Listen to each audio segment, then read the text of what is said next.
they came for a ghost. Before we go any further tonight, if you've just found Quiet Badge's stories for the first time, do 3 things right now. Hit that like button so this story reaches the people who need it most. Subscribe, because you do not want to miss the moment the truth comes out. And drop a comment telling us where in the world you're listening from, because every single one of those messages reminds me why these stories exist. Now, let's talk about Alison Merritt. Alison Merritt worked the night shift at Shoreline Regional Medical Center in Pensacola, Florida, and she was nobody worth looking at twice. That was not an accident. She arrived at the start of every shift the same way. Scrubs pressed, badge clipped straight, sleeves of her gray undershirt pulled past her wrists and tucked beneath her blue scrub top the way some women tuck in a scarf. Nobody on the floor had ever seen her forearms, not in 4 years. In Pensacola in August, when the R ran hot and the staff peeled off layers just to breathe, Alison Merritt kept her sleeves down. People assumed she was self-conscious. People assumed a lot of things about her, that she was shy, that she was slow, that she was the kind of nurse who would always be a floor nurse. Pleasant and forgettable and good enough to keep, because good enough was cheaper to retain than excellent. Dr. Grant Whitfield had been building that assumption for 3 years, and he was very good at it. He was 51, tall, with the kind of confidence that fills a room before the man does. He had done a fellowship at Johns Hopkins and never let a single person in his vicinity forget it. On Tuesday nights he wore cufflinks under his white coat, which Lorena, the charge nurse, said told you everything you needed to know about a person. He was standing at the nursing station when Alison returned from checking on the elderly man in Bay 6, and he had the particular loose-shouldered posture of someone who has already decided the next few minutes are going to be enjoyable. Nurse Merritt. He said her name the way a teacher says the name of the student who always sits in the back. Walk me through your reasoning on the morphine dose for Bay 4. The station went quiet the way stations do when the performance starts. 2 techs found reasons to study their clipboards. The unit secretary, a young woman named Darcy, began typing with unusual focus. Patient presented with a 7 out of 10 pain score, Alison said. Her voice was even. She had practiced even for years. Weight-based dosing per protocol. I charted the calculation. You charted the calculation. He repeated it slowly, tasting it. Tell me, does charting a calculation make the calculation correct? Because from where I stand, you're trending low, and if Bay 4 is still rating a 7 at my next check, that's going to be a documentation problem for both of us. Except I suspect it will be more of a problem for you. It was not true, and Lorena's jaw tightened in the way that meant she knew it was not true, and nobody said anything, because nobody ever did when Whitfield was building to something. It won't be a 7, Alison said. See that it isn't. He picked up a chart and walked away, coat swinging behind him like punctuation. Lorena waited until the sound of his footsteps had rounded the corner. Then she looked at Alison and shook her head, small and tired. He does this every Tuesday. I know, Alison said. Every Tuesday I let him. She moved down the hall to Bay 6, where Henry Galt was propped against 2 pillows watching the weather crawl, across the muted television mounted in the corner. Henry was 73, a retired Coast Guard boatswain's mate with 30 years on the water, and a cardiac arrhythmia that had put him in Shoreline Regional for the 3rd time in 18 months. He watched things with the patience of a man who had spent decades reading the Gulf. He watched Alison the way he watched weather. They talking about you again out there? He asked. When aren't they? You let them, he said. Not as a criticism, just as an observation, the way he might note the tide direction. Man on my first station used to say the quietest sailor on the boat was the one who'd already seen the worst storm the Gulf could throw and wasn't scared of the next one. Alison adjusted his telemetry lead and said nothing. Your hands are steady, Henry said. I watch a lot of hands in here. Nurses who've been doing this 15 years, their hands still jump a little when the monitor spikes. Yours don't. I've been doing it a while. That's one way to put it. He studied her with the patience of old men who have stopped needing things to happen quickly. You hold your shoulders wrong too. Like you're trying to take up less space. Takes real effort doing that. Most people don't bother. Get some sleep, Henry. I'm just saying. He settled back and closed his eyes. It takes more strength to hold still than most people understand. The intercom crackled before she reached the door. The storm had been on the board all week, a late-season Gulf system that had stalled over warm water and reorganized twice. By 10 that Tuesday night, it had stopped being something the department tracked in the background and started being something that changed the shape of the shift. The county had 2 rigs pulled from service. NAS Pensacola had suspended flight operations.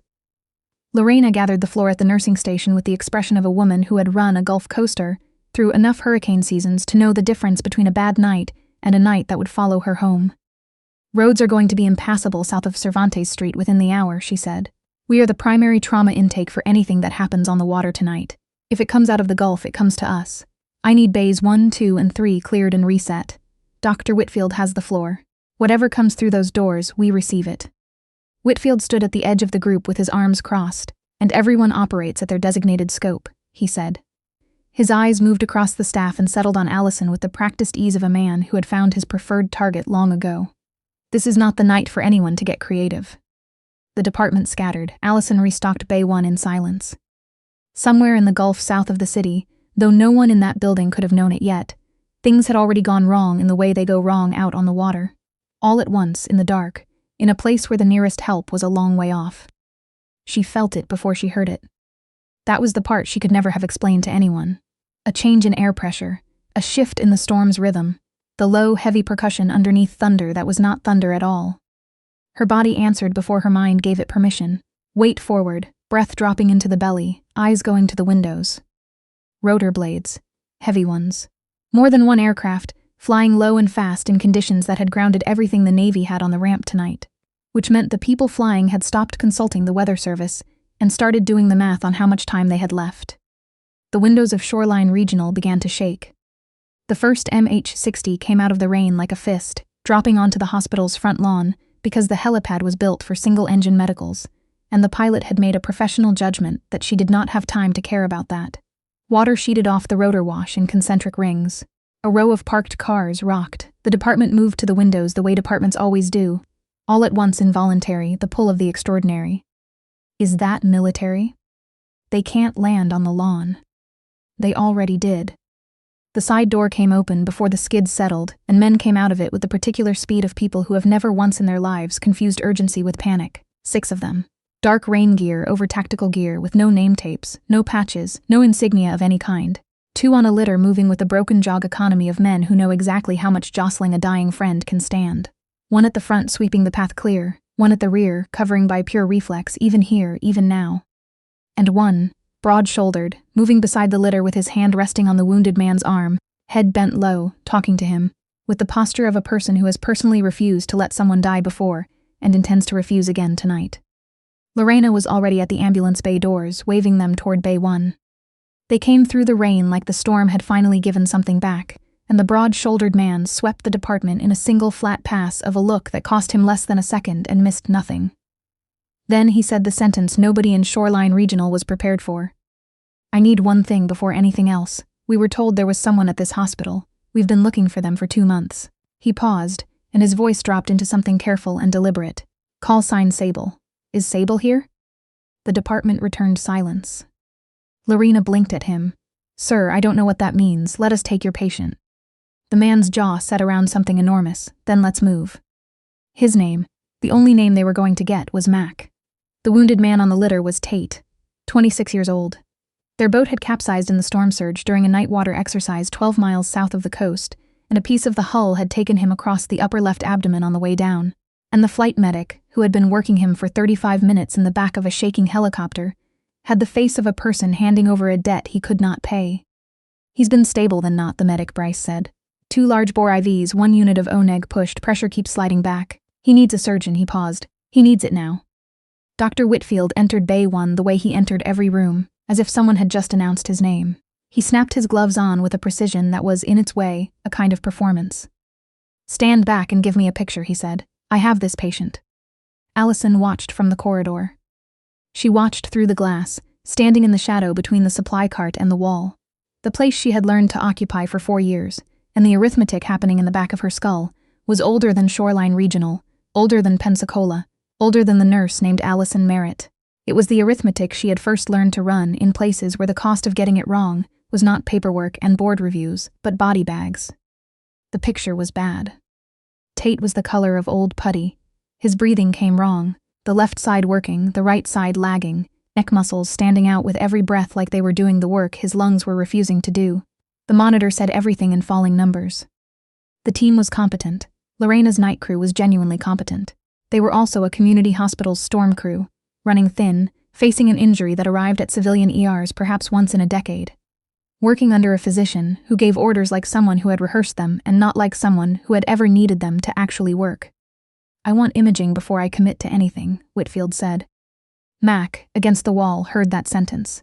Alison watched him hear it, watched him understand the way she understood, that the man on the table did not have an imaging trip left in him. Watched the discipline it took to hold still in another professional's house while that house caught fire.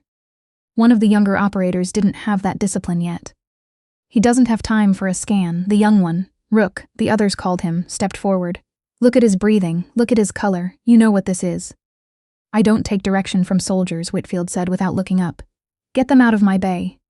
Nobody moved to make that happen, because nobody in the room was capable of making it happen, and everyone present knew it. At the edge of the bay, Mac pressed 2 fingers to his ear, and his face did something that made Rook cross to him immediately. The exchange was 15 words in the compressed shorthand of people who have stopped needing full sentences.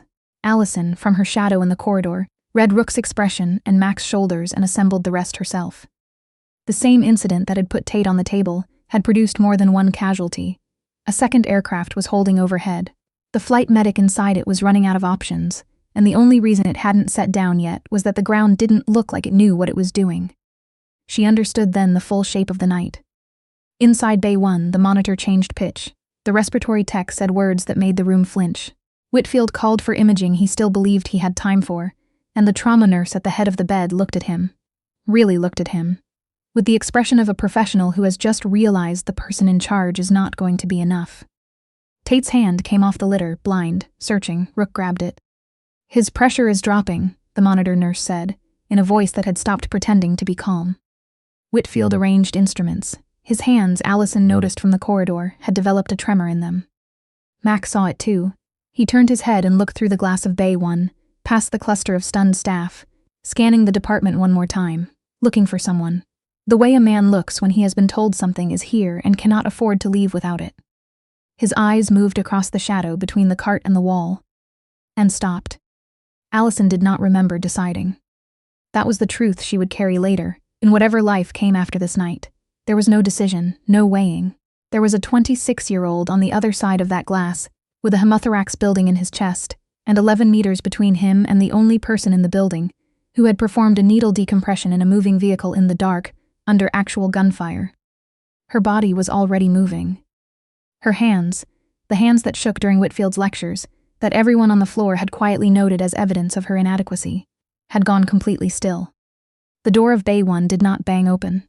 It opened with a control that was itself a kind of language, and the small night shift nurse came through it, and something was wrong with the picture. Every person in the room felt it before they could name it. She was the wrong size. That was the only way to put it. The woman who walked in was wearing the same scrubs, the same badge, but something that had been compressed inside her for 4 years had stopped compressing, and the room rearranged itself around that fact before anyone consciously chose to let it. Her eyes moved across the scene in one flat, complete pass. Monitor, chest, neck veins, the lagging right side, the tray, the tremor in the attending's hands. Her voice, when it came, was quiet in the way that whole rooms organize themselves around. Tension pneumo. He needs a needle decompression and a chest tube right now. Not imaging. Doctor, you have about 60 seconds to be the one who does it. Whitfield's head came up with the particular fury of a man interrupted mid-legacy. Get her out of here. Merritt, you are done. This is my patient and my bay. 60 seconds said and moved to the bedside, gloves on as she walked. The trauma team made room for her. Not because anyone instructed them to.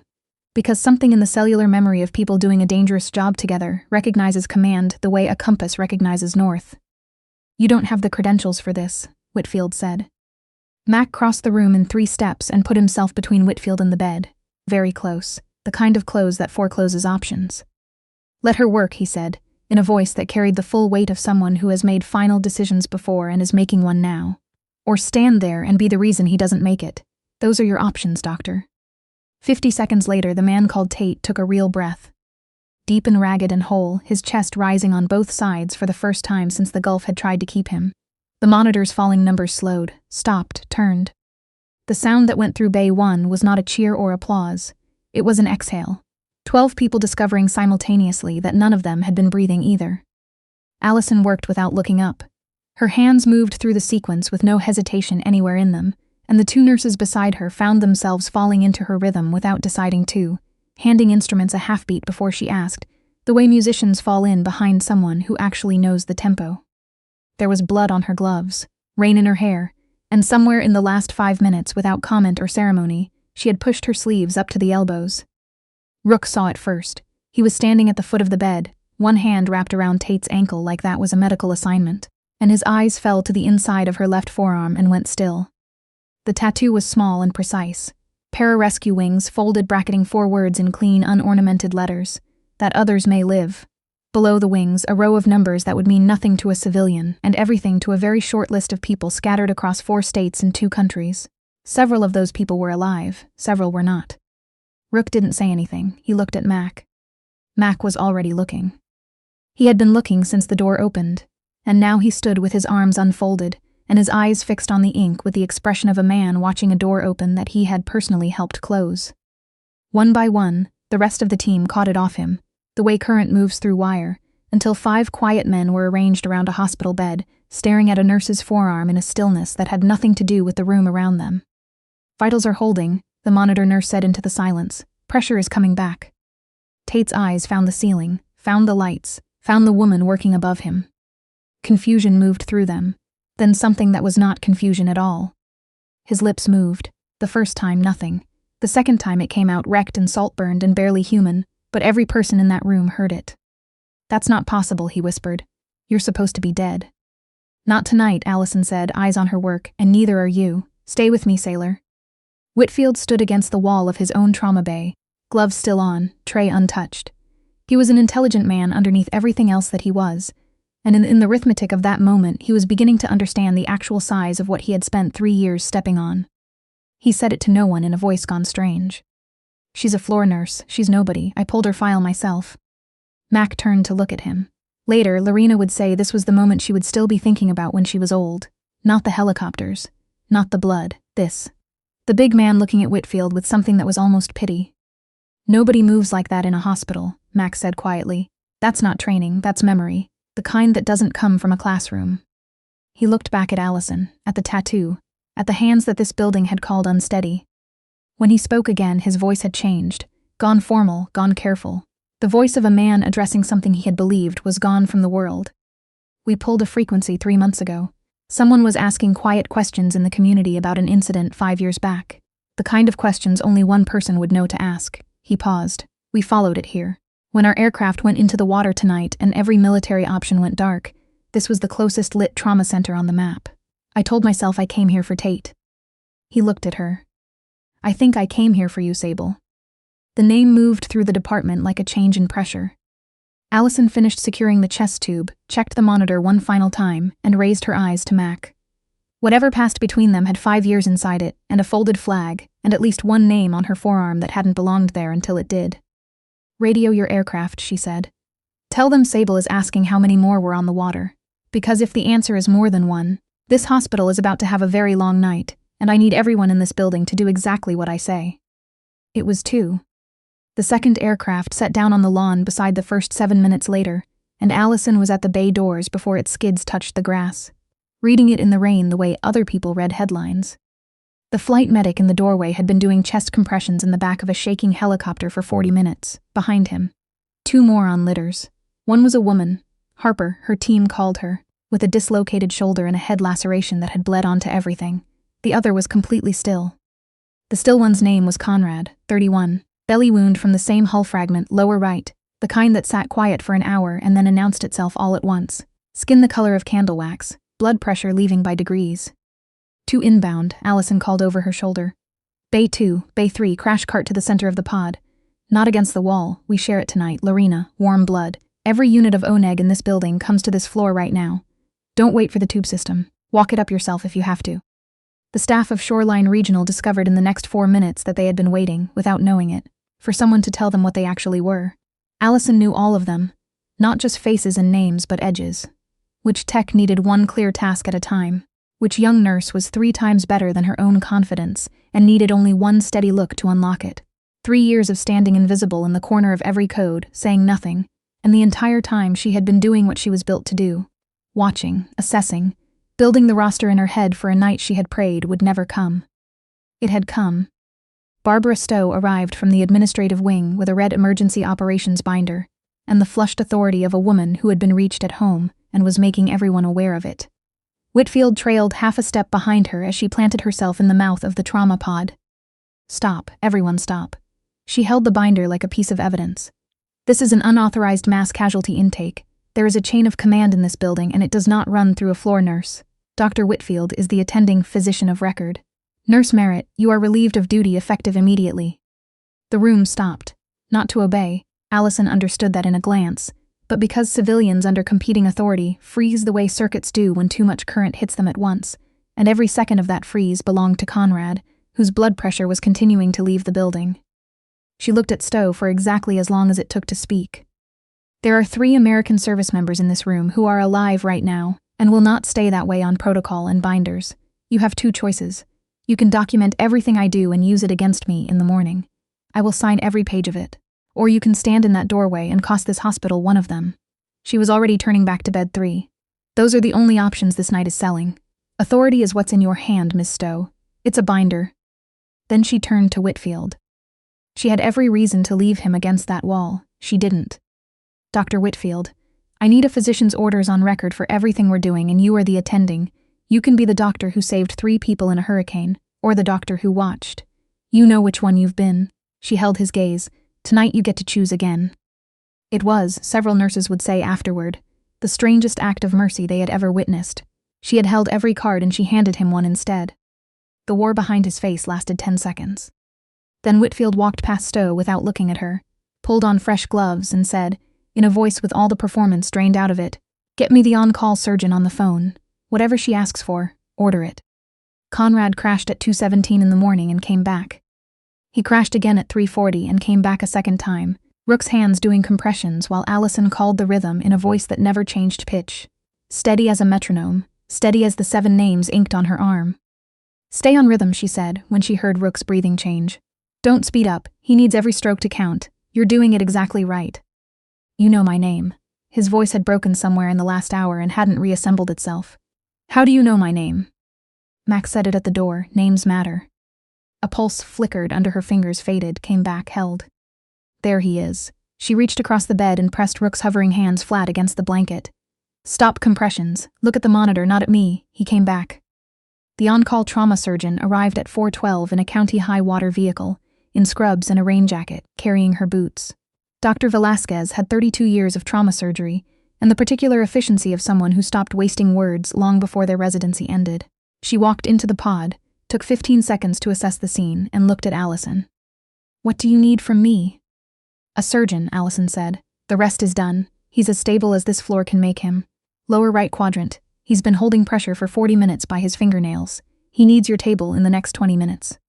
Velasquez was already moving. At the door she stopped. "Where did you train?"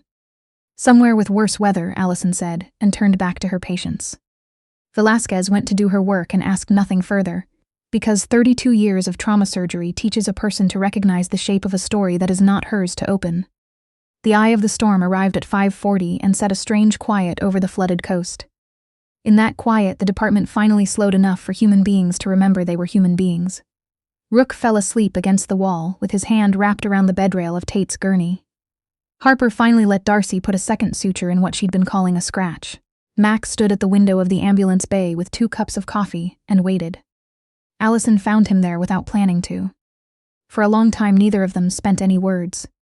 5 years, Max said finally. "There was a report, a casket, Sable. I helped carry it. 200 people stood in the rain at Lackland and watched your name go into the ground." "I know." The rain began again at the far edge of the eye, quiet and steady, nothing like the storm that had brought the night. The mission went wrong in a direction that had names attached to it. Important names.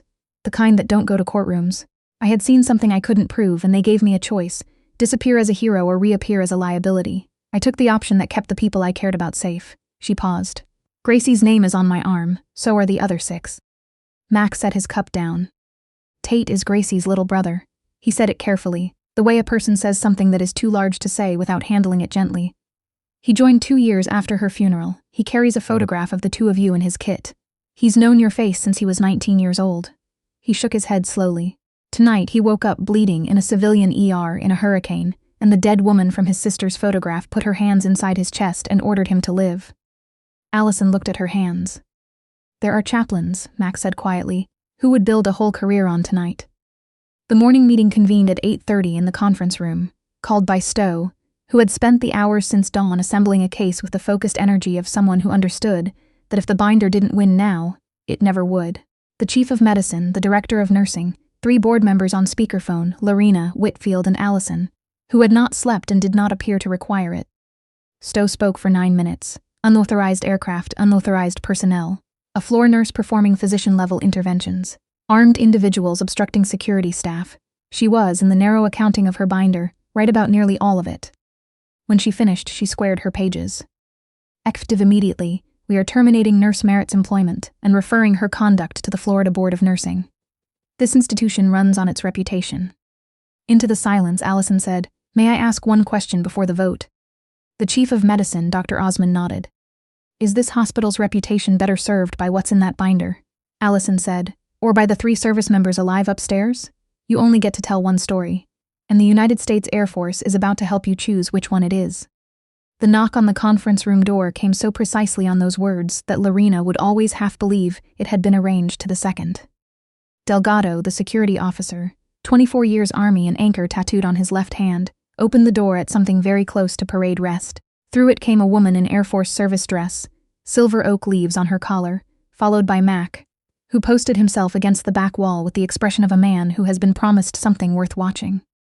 "Lieutenant Colonel Joanna Osei, United States Air Force," the officer said. "I'm looking for the administrator of this facility." Her eyes found Stowe's binder, found Stowe. "I'm here on 2 matters. The first is to formally convey the Air Force's gratitude for what this hospital did last night. 3 people who would otherwise not be going home to their families are going home to their families. There will be a letter. There may be considerably more than a letter." Her gaze returned to Stowe. "Stories like this one are in short supply. You'd be surprised what they're worth." Stowe's posture performed a complicated maneuver. "And the second matter, Colonel?" Osei laid a folder on the table and did not open it. 5 years ago, an Air Force pararescueman was declared killed in action following a classified operation. The report was inaccurate. Certain findings have been quietly revisited. Certain individuals who signed certain documents are no longer in any position to sign anything. Her eyes moved to Alison, and something crossed her weathered face that in a younger officer might have been called emotion. "Staff Sergeant Alison Merritt, you were never a floor nurse hiding from a mistake. You were a decorated special operations medic who gave up her entire life to protect people who had not protected her first. The Air Force did not deserve your silence. It intends to be worthy of you from this morning forward, whatever you choose." Nobody moved. On the speakerphone, one of the lawyers could be heard closing a laptop very quietly. Whitfield stood up. The room prepared for the counterattack. He was a man who had never in his professional life passed on the chance to reframe a situation in his favor. Instead, he stood with his hands flat on the table, staring at them the way a person stares at something they don't fully recognize.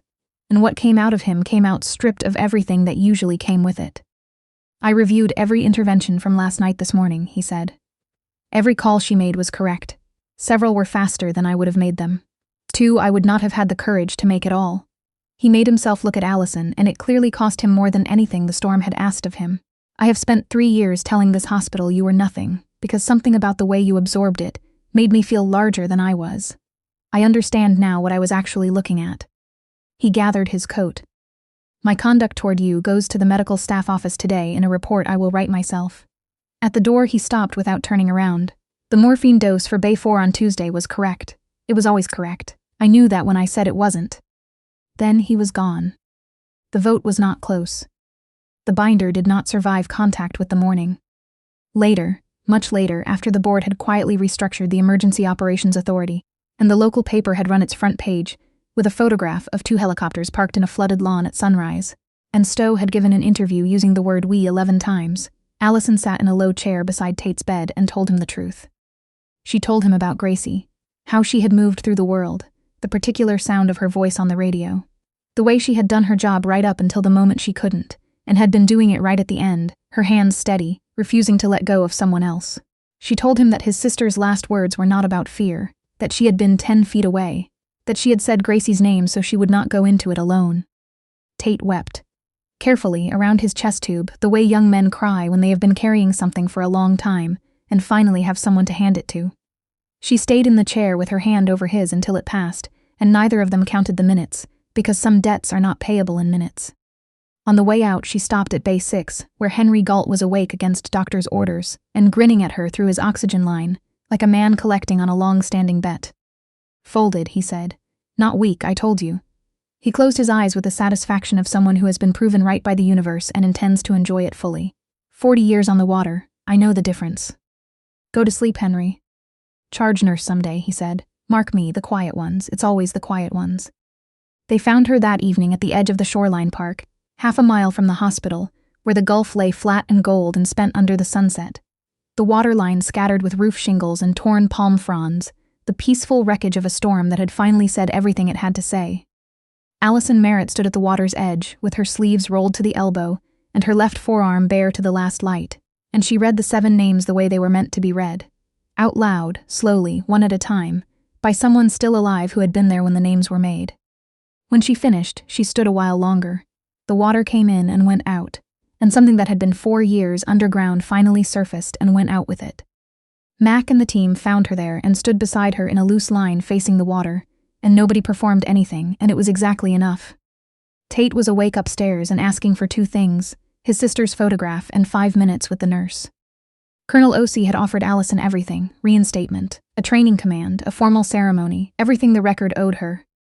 Alison had asked instead for the one thing that wasn't on any list. To stay. To go back on shift at a small coastal hospital that now knew exactly what walked its halls at night and to teach it. One nurse, one storm season, one impossible night at a time. To be worthy of the worst thing it might ever be asked to do.